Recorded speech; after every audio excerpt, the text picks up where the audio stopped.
Well, guys, appreciate you as always being able to come out and catch up on the week. Proud of our guys, man.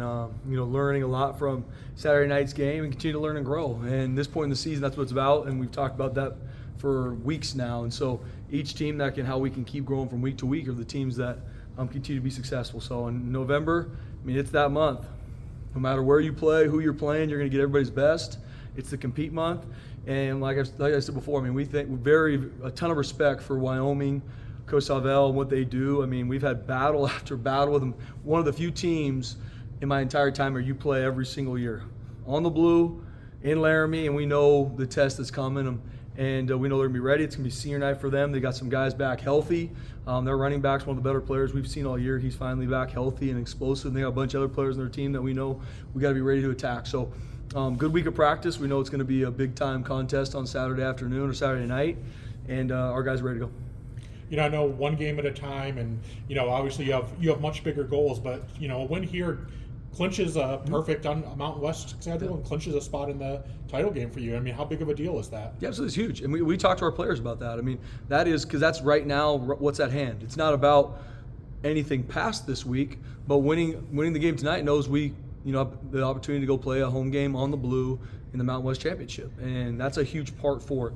Each week is the most important game of our season because the next one, but there is a lot on this game. Our guys are fired up. Like I said, there's a ton of respect for Wyoming. We know how they're going to be ready to play. And so I'm proud of our guys and how they attack this. We've got to finish our prep.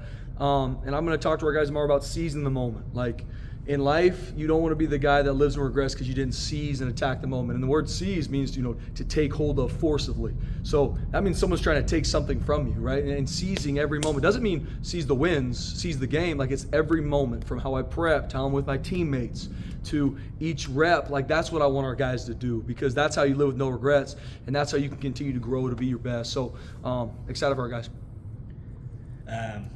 So with Wyoming, my mind just blanks. So playing them every year. Does that make it easier or harder to play a team? You kind of get to know them a little bit better, but they know you better as well. Yeah, I think you also build respect for teams you see year in and year out, especially who they are. I've had multiple battles with them in Laramie on the blue, and so there's a lot of respect there because we've played them so many times over the past whatever it might be decade and more. And we know they're going to have, the place is going to be packed. Who knows what the temperature is going to be? It's supposed to be a good day. Might completely flip. We know the altitude, all these different things, and it's something when you go into Laramie, you're going to get their best. And like I said, I think the world of Coach Salvel, as the defensive coordinator and Coach Bull, he's built and wired for Wyoming to turn that place into a championship program, and that's what they're built for. And I know he's going to do that, and I know they're going to continually work their tails off to get this thing rolling for them. So when you play a team year in and year out, there's a lot of respect between each other because you kind of have an idea of what they're doing on either side of the ball. They have a new offensive coordinator. They're still true to themselves in regards to want to establish a run game. He does a really good job with the play-action game. Obviously, the defensive coordinator, Coach Bull's son, was under Coach Salvel as the DC, so they're going to stay true to a lot of the things that he did defensively. And special teams, they're really sound. They have one of the best kickoff returners in the entire nation. That's been a point of emphasis for us. We've been hurt there before, so this whole week we've been working our tails off to make sure everybody does their job on kickoff. And that's the game. Seize the moment, do your job, make the plays you should make. One play at a time, and do it for each other, not because of what this game gives you, but do it for each other because that's what separates football from other sports. Is it's the greatest team sport on the planet. I'm not giving my best so people can look at me. I'm giving my best so our team can be successful. What did you see from the offensive line this week that you needed to see? Yeah, them just continuing to fight. That's what I'm so proud of our O-line. Continue to battle.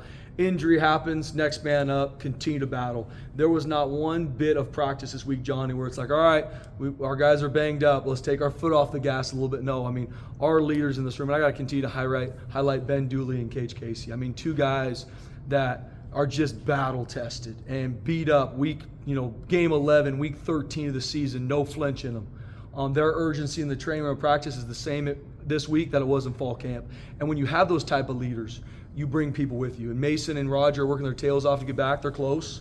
And hopefully we can get them back here soon. What changes when you play a game at 7,200 feet? Yeah, elevation is what you're dealing with. It's really hard to simulate. We got to do a really good job with our hydration, what we eat. But going into play them and going into play Air Force in our conference, that's going to be something we got to be ready for. Just with the injuries, so Roger sounds like he's getting close. And then with Mason, at least we were told way back it was a season-ending injury. Yeah. Is that the case, or could he maybe still come Yeah, back? Mason's got a shot to get back. We'll see what happens. I mean, there's a lot that goes into that one with him being hurt in the first game.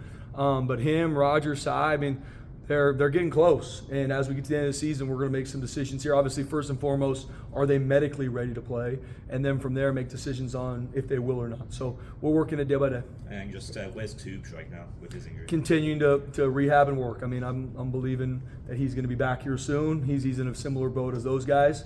Obviously, his injury is much, happened much sooner than theirs did. But I mean, you talk about an absolute warrior. I mean, he was working out with our Devo group this morning, which is essentially freshmen and sophomores, just working his tail off. So I mean, Tubes will be back when we'll continue to work through it. How, was there something similar to Mr. Randolph? Yeah. How the hell is this even possible that he's even put himself in the discussion to do this? I mean, Mason Randolph, guys, is almost choked me up talking about him. He's a guy that just gives everything for his team. And you talk about a guy that's all in, all chips on the table for this place, that's Mason Randolph. And how much he loves his teammates. I mean, even when he got hurt at Georgia Southern, game 1, season-ending injury, and he just kept working. Rehab, training the rest of his body to make sure that's up to continue to stay, on point. And he's put himself in a situation to where we believe he's going to be back this season. So it's a testament to him. It's a testament to our training staff and everybody involved, Coach Hilgart. But Mason Randolph is absolutely built different. He loves his team, and he's one of the best players on our team. And he's one of the biggest leaders too. I mean, this whole time, him not playing games, he hasn't been late to anything. He's been leading at practice. At home games, he comes to all the meetings to make sure he's locked in so he can help coach the O-line and help be motivators for him. Same with Roger. That's who those young men are. So as they fight their tails off to get back, they're wired to where, every moment they're attacking, and so they're going to be ahead of schedule. Spencer, out of all the kind of the mantras you throw at your team, what do you think's the one you've used like the most this year? Man, I throw a lot at him, Jay. Oh, man. I throw built different a lot at them, just because that's so much of what I believe in these kids that don't fit in the mold that people tell you should be. Like, be different, stand up for that. So I probably use that one the most. Your best is enough, but your best is required. I've used a lot. You are the hunter. We could be here all day, guys. I'm a big messaging guy with these guys. And I want to weekly change just kind of like what the focus is for this week. Like I said, this week, when I talk to the guys on tomorrow, it's going to be seize the moment. And so each week I want to give them something, which a lot of it all means the same stuff. Nothing I saying is mind-blowing, like, oh man, Spencer, he just speaks so much. I know that, but I want to be very direct in what I mean by this and what I want us to focus on as a team. So there's a lot of different ones. I'm sure if we had another rookie show where they can impersonate me, we'd be here for a while. The ones the guys brought up yesterday was the most important one is the next. Yep. Oh yeah, that's a common one. Yeah. Where did that come from? There are motivational speeches, like you said, you mix up your speeches, and then there's that one that, honestly, it could be perceived as, I don't know, boring's the right way. But it is. But mind-numbing sometimes I say it's, but maybe it's that's the point of it. Yeah, it is. And I want to use it, so I think I stole that from Coach Pete when I talked to him. Everything I use, I've probably stolen or taken from somebody. I don't have any original idea. But I want it to almost be somewhat joking when guys say, because I wanted that, guys, that's what it is. Like, and when things come up on, what about 2 weeks from now, a month from now, or early in the season, what about 3 months from now? It doesn't matter. And I say it so much because I want it to be something that these guys joke about when they're around me. Like I heard one of them, this is the most important meal we got, boys, because it's the next one, right? And you're like, good, we're getting it. I'm getting you where I want your head now, So I want it to be stuff that sticks with them, and I want it to be things that, affect their life. Your weekly Zoom with Chris Peterson, it's crazy. He's been down this exact road you're on at this exact school, and he reached the highest point of the mountain. Like, how valuable. You got that every week? Oh, I'm so blessed to have him as a resource. A mentor of mine in all facets, Johnny, not just, football or messaging, even me as a head coach, like how to make sure I'm very intentional with my wife, my kids in this time, my rest, my workouts, Like, it's everything for me. And it's an hour on Sundays, and I get so much from it. And he's just such a good sounding board. Hey, Coach, this is where my heart is. This is what I learned from this game. This is where my heart is going forward. And, you know, he'll think of some things, and hey, these are some other things to think about. These are some pitfalls that might come. I mean, it's a massive resource for me, and I'm so blessed to have him as a mentor. How much personal time do you get during the season, Spencer? Not much. Thursday nights is a big one for us. Thursday night's a date night for us. So try to get out, try to get home around for us to hang out with the girls for a little bit and get some time with my wife, Rachel. And just try to be very intentional. I try to make sure our oldest, our 3.5-year-old, goes to like a pre-K now. So they don't come to practice as much as they did, which is something when they were really little, they would come a lot. So that's something that I've missed this season.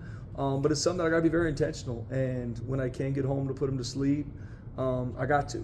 And there's not a lot of time to do anything outside of football and family in this time. And that's what matters. And that's what we focus on. I was going to ask, football, family, do you have any hobbies got on either of us?